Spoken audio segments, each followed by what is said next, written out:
بکر صدیق رضی اللہ عنہ کی اہمیت کو گھٹا کر علی مرتضیٰ کی اہمیت کو بڑھانا چاہتے ہیں. جاؤ, تمہیں حدیث پتہ نہیں ہے, تمہیں قرآن پتہ نہیں ہے, تمہیں علی مرتضیٰ رضی اللہ عنہ کے اقوال پتہ نہیں ہے.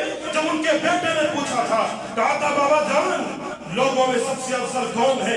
تمام کے تمام لوگوں میں نبی کریم صلی اللہ علیہ وسلم کے بعد سب سے افضل کون ہے؟ علی مرتضیٰ نے کہا تھا ابو بکر ہے. کہا اس کے بعد کون؟ کہا عمر ہے.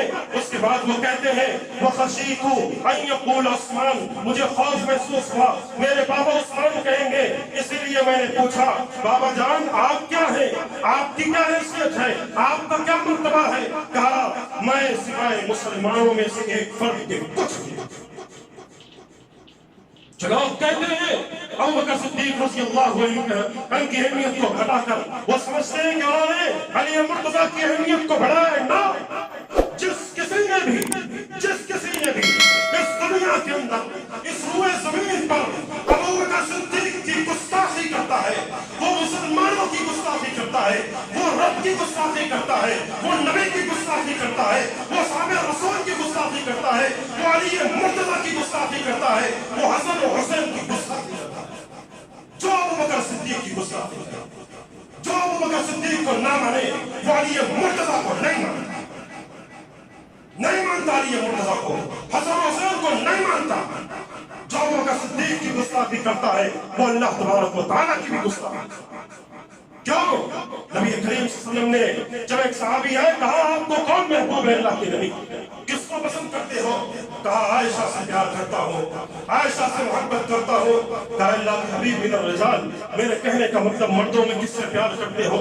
نبی کریم صلی اللہ علیہ وسلم نے ارشاد فرمایا, کہا صدیقہ کے والد صدیق سے پیار.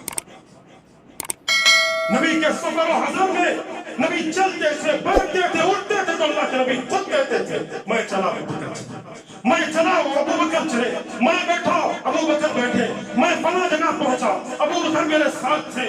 اللہ اکبر, تم کو کیا پتا دین اسلام کے خاطر سب سے پہلا خطبہ دینے والے یہی صدیق تھے, نبی کے مصلی پر کھڑے ہو کر نماز پڑھانے والے یہی صدیق تھے, بلال حبشی کو آزاد کرنے والے یہی صدیق تھے, دین اسلام کے خاطر سب سے پہلے مار کھانے والے یہی ابو بکر صدیق تھے, دین اسلام کے خاطر نبی کی وفات پر سب سے پہلے جامع خطبہ دینے والے یہی ابو بکر صدیق تھے.